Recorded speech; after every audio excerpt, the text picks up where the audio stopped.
Hey, in this segment, what we are going to do is look at how we form bonds between amino acids in order to yield proteins.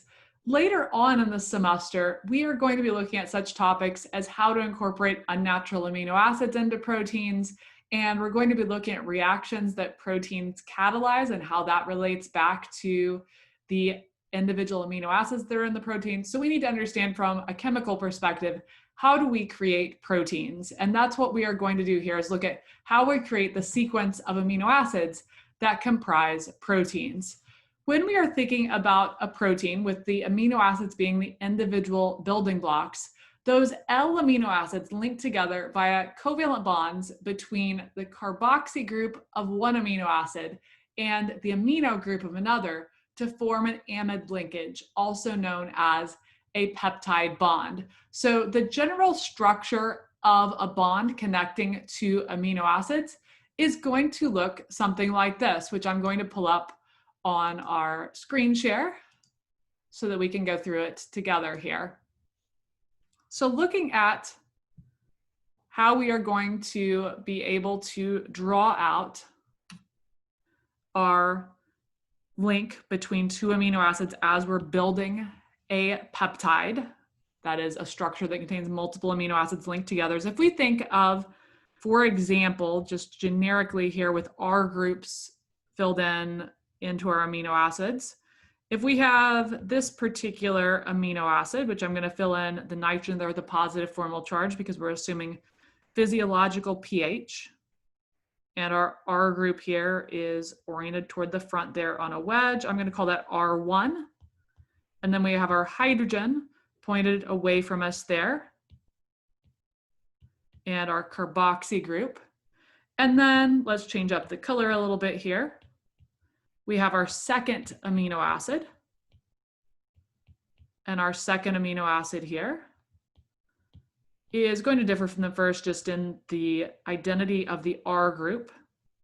So I'm going to call this R2. Put my hydrogen oriented away from me in this L amino acid. And what's going to happen in this chemical reaction is that we are ultimately going to link the carboxy group from one of the amino acids, we'll use this one, with the amino group of the other to form an amide bond or a peptide bond between the two. So let's take a look at what the structure of that resulting product would be, and then we'll go through the mechanism for how this would form. So we have our amino group here on the far left. That amino group hasn't changed, so I'm just copying it down. Then we come on through and we have our R1 group, our hydrogen, still working with the amino acid on the left here. And then we have our carbon here of the carboxylic acid group will retain its carbonyl group. And then from there, I'm going to put in red the new covalent bond that we form that is going to serve to link the carboxy group here, specifically that carbonyl carbon, to the nitrogen of the amino group on the second amino acid there. So I'm going to draw on that second amino acid now in blue, same color it was up top here. So we'll have then NH to make our amino group, our amide group here. Then we will have our carboxy terminus down here, and we will have our R group and our hydrogen here to finish off that.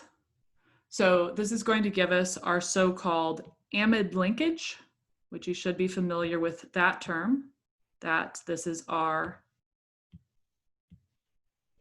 amide group, or amide, as you might call it, also known as a peptide bond. And so what we are going to see in proteins is that proteins will have a large number of peptide bonds because you need a peptide bond to connect each and every pair of amino acids that are present there. And typically the protein as a whole is going to be somewhere between 200 and up to over 2,000 of these amino acids joined together with peptide bonds linking each and every pair of amino acids within that structure, all via this common theme of linking the amino group from one amino acid with the carboxy group of the other to form this so-called peptide bond that we have between the two. And ultimately, when we join all these links together, that's going to yield the complete sequence of the protein, the string of amino acids that are joined together to create the protein. So when we are thinking about how does this bond form, as is the case with typical bonds that are formed within cells, the reaction is catalyzed by enzymes. And specifically, the reaction that joins the two amino acids together is directly catalyzed by the ribosome. The ribosome we can think of as the catalyst of peptide bond formation. And so when we are thinking about how this process happens, we can take a look at this process of how we are going to go about forming our peptide bond from a mechanistic perspective by keeping in mind that the ribosome is going to catalyze this. And the ribosome is not the only player in this. The ribosome is what's going to be the direct catalyst of the peptide bond formation, but we have to set the stage for that. And what I mean by setting the stage for that is when we have free amino acids floating around within the cell, those amino acids are not just going to float into the ribosome and have the formation of bonds catalyzed. Instead, first what happens is that the individual amino acids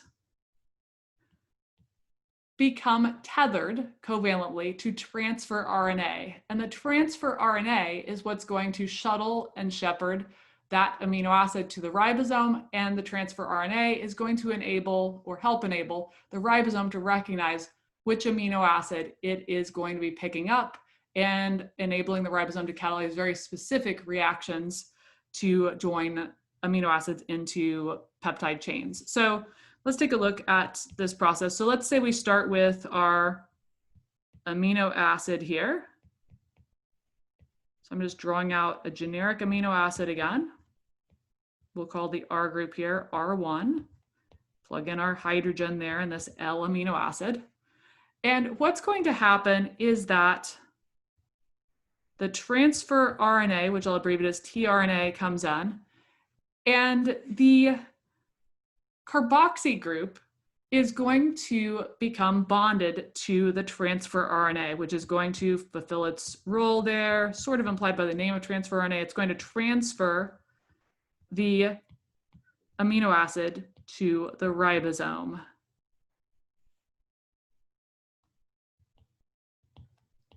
So there's our R group, our hydrogen, and I got to edit this bit that we're not going to have a carboxy group there anymore. Instead, the oxygen there is going to be tethered covalently to the transfer RNA. And what's going to happen then is the transfer RNA that is tethered there to the amino acid is going to enter the ribosome along with another amino acid that is also tethered to a transfer RNA. And what will happen is that a covalent bond will form as catalyzed by the ribosome. So let's take a look at that. We bring in our second amino acid here. So we'll call that R2. Hydrogen. I'm just going to draw a squiggly line off there. This would be the carboxy group that's present right here. And what's going to happen here is that you have the nitrogen, and the nitrogen would be present as NH2 with a lone pair of electrons, because this group, prior to getting to this point, would have been deprotonated. And it was deprotonated to prepare it to act as a nucleophile, because a nucleophile has to have a lone pair of electrons or a pi bond that it can use to form a covalent bond. And so enzymatically in the environment that this amino acid is present in, it would be deprotonated there at the nitrogen. So unlike the typical Zwitter ionic amino acid that would have NH3 and a positive formal charge here, instead, that third proton and the positive formal charge have been lost. Instead, there's a lone pair of electrons there, and that lone pair of electrons sets the stage for us to use that lone pair to come in, form a covalent bond to the carbonyl carbon, and for the mechanistically, that carbonyl pi bond to come out onto the oxygen to create a tetrahedral intermediate. And we'll go ahead and draw out that tetrahedral intermediate here as we think about the mechanism of this reaction. So I'm color coding here to draw out my structure that was right here, that first amino acid.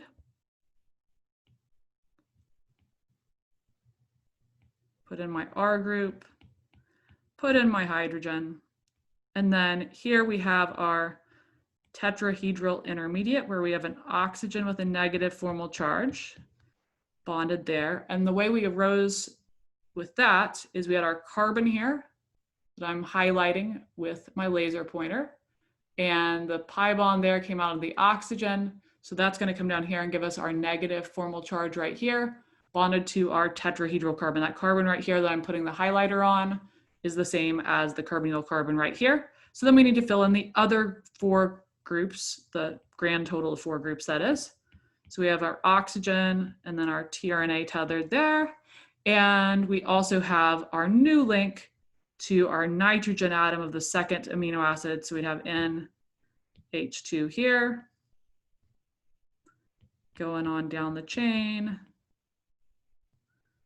And that's our R2. And then I leave this as a squiggly line because that's either the carboxy group, or if we have other amino acids bonded further down the chain, they could be found there as well. So then what happens last is that this is not yet a peptide bond. We have a tetrahedral intermediate here. And what will happen is that the carbonyl group is eager to reform. So the lone pair electrons come down to make a pi bond. As the oxygen leaving group leaves there with the tRNA, and that's going to give us oxygen bonded to our tRNA. That would actually pick up a proton to become a hydroxy group there. So tRNA is bonded to a hydroxy group. And then the other product of that is going to be our growing peptide chain. So we have our H3N at the left-hand terminal of this, corresponding to this group here. And then we go on down the line here, redrawing in our parts and pieces, like so. And we'd have our carbonyl group here that is reformed, nitrogen. And at this point in the intermediate, I should have put a positive formal charge there. And that positive formal charge is lost because there is a loss of a proton here. That loss of a proton is going to stabilize our nitrogen. And so the proton has been lost there. And we come down here to have a hydrogen and our second R group. And then I'm going to put a squiggly line there to represent the carboxy group or the rest of the peptide chain that would be present there. So ultimately what we've done through this mechanism is we formed this covalent bond between the carbonyl group of the carboxy side of one amino acid with the amino group of the other amino acid to make that so-called peptide bond, that link between the two amino acids that we use as we're forming the long peptide chain. And we do this over and over and over again to create the total primary structure, the amino acid sequence, in other words, of our protein. And so when we are writing out that long amino acid sequence of a protein, we might not want to draw out the structure of every single amino acid along the way, because just now I drew a generic dipeptide. I didn't even fill in the actual structure of the R groups that were there to anything specific. So it can get super laborious if you're trying to do that for a long chain of amino acids forming a peptide, forming a protein. And so as a result, typically the way that proteins are written out based on their sequence isn't to draw the full chemical structure of every single amino acid in that chain, but instead it is to write out the protein sequence in a standardized specific way where we write it out from the so-called N-terminus, which we show at the left.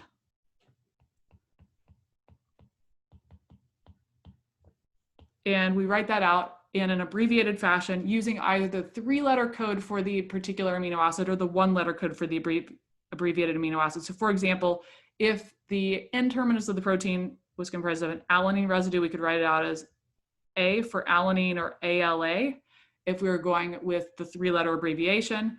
And then we would have a series of other codes, such as if we had a tryptophan, W, or TRP for the 3-letter code. We could have a glycine in there, G or GLY. We could have tyrosine, which is Y, and TYR. And continuing onward, we could do like F for phenylalanine. Anyway, if we were doing a real typical protein, this would be a string of 200 or more amino acids. And the standard way of writing them would always be that the so-called N-terminus is written at the very left. And that refers to an amino acid at the very end, in this case, an alanine, that has a free amino group.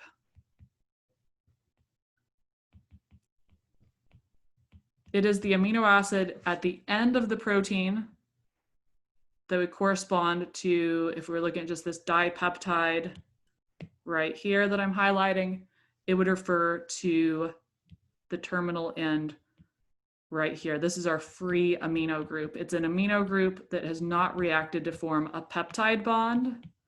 And you will only see that at the very edge of the protein, at the very last amino acid residue that is on the left, based on the convention of how these sequences are written out. And then if we come all the way over to the other end, what we would see at that end is a free carboxy group. So that end is going to have a COO minus group. In the structure up here, I'd put a squiggly line indicating that the structure could be longer and continue onward. But if it was the end, we would have a COO minus here, and we would call that our free carboxy group. And the free carboxy group is the carboxy terminus, or the C terminus, as we can call it, of the protein. So the terms C terminus and N terminus are both common terms that we'll be using throughout the semester, where N terminus refers to the left-hand portion, the left-hand amino acid of the protein. The C terminus or carboxy terminus refers to the amino acid that is furthest to the right in the sequence, the very last one on the right, indicating that is the amino acid that would have a free carboxy group. All of the amino acids that are in the middle, all of these here, would have neither a free carboxy terminus nor a free amino terminus, because instead they will have formed these amide linkages that I'm circling here around that gray functional group, the peptide bond. So typically we will see, rather than drawing out the complete structures of proteins, we will see these listed as these chains of amino acids that are all linked together. And you should be familiar with interpreting these. And if you were asked to convert between a full chemical structure, meaning that we had drawn out the specific structures here, including R groups, you should be able to translate that into the sequence from N terminus to C terminus using the 1-letter codes or the 3-letter codes.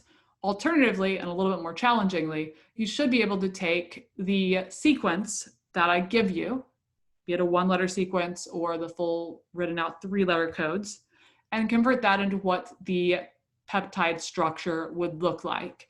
And so an example of that, and I would encourage you to definitely give this a try on your own. You could even hit pause here once I get the problem written out and see if you are able to do this on your own, to just test yourself and check your work here.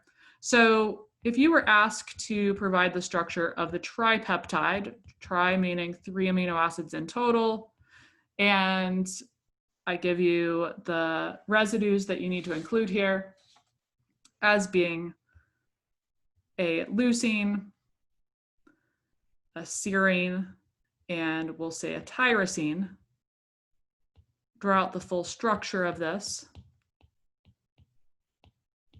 then what you would need to do is recognize, first off, that the lysine is the N-terminus because it's at the left. And so that is the side that's going to have your free amino group. And again, I encourage you, if you feel like you know what you're doing here, to hit pause, try to draw it out, and then skip ahead to see if you got the structure correct. If you're struggling a little bit with this, I'm going to walk through it, of course. So our free carboxy group would be there at the right, because that's the convention, that amino terminus is always at the left, carboxy terminus is at the right. And then joining the other amino acids, joining the leucine to the serine and the serine to the tyrosine, you need the covalent bond, the amide bond that links those. So let's go ahead and draw that out. So keeping in mind our anchor that the left-hand side of the protein or peptide is always going to have that free amino group. And if we're at physiological pH, we should go ahead and plug that in with the proton there, the third proton, so that it has the positive formal charge. Coming on down the chain here, we have our hydrogen, and then since it is leucine, we can draw out the chemical structure of leucine there. Leucine has a CH2R group, and then it has a CH that's bonded to a couple of methyl groups. So you could think of it as having what you could think of as an isobutyl group if you're thinking of your organic chemistry there. So that's our leucine L R group. Then we come on to the next part, and this would be if we had just a free carboxylic acid, we would have this group here, but we don't because it's linked to the next amino acid in the chain. And so we get rid of that oxygen, and it is replaced with a nitrogen. That nitrogen is donated specifically from serine to make our peptide bond. We need one hydrogen there. And then we come on over to create our groups here. And serine, if you take a look at your chart, and hopefully have this memorized from your biochemistry class, you'd have your serine R group there, which is CH2OH, hydrogen. Coming on down the chain, then the next group there is our carboxy group, which is going to have just the carbonyl group left because we'll form that peptide bond to the next member of the chain. Coming on down the line, put the nitrogen in from the tyrosine, the Y residue. That's our last piece of this puzzle. Plug in our hydrogen. And then for tyrosine, tyrosine has a CH2 group to start off, followed by an aromatic ring, which is going to place a hydroxy group para to the CH2 branch that's coming off of the aromatic ring. And then finally, now we are at the terminal of the molecular carboxy terminus to be specific. So we need a COO minus there. So you should be comfortable with drawing out these peptide structures. And if you take a look at the worksheet that goes along with module 1, you will find additional practice problem there that will give you some more experience at this type of technique. It's something that we're doing here for review, and we'll also be doing it in an applied context, mixing in some unnatural amino acids and things like that as we go through the rest of the semester. So it's definitely something that is going to be worth your time to get proficient at, and definitely get some practice on that. It will serve you well on the upcoming quiz. It will serve you well for the rest of the semester.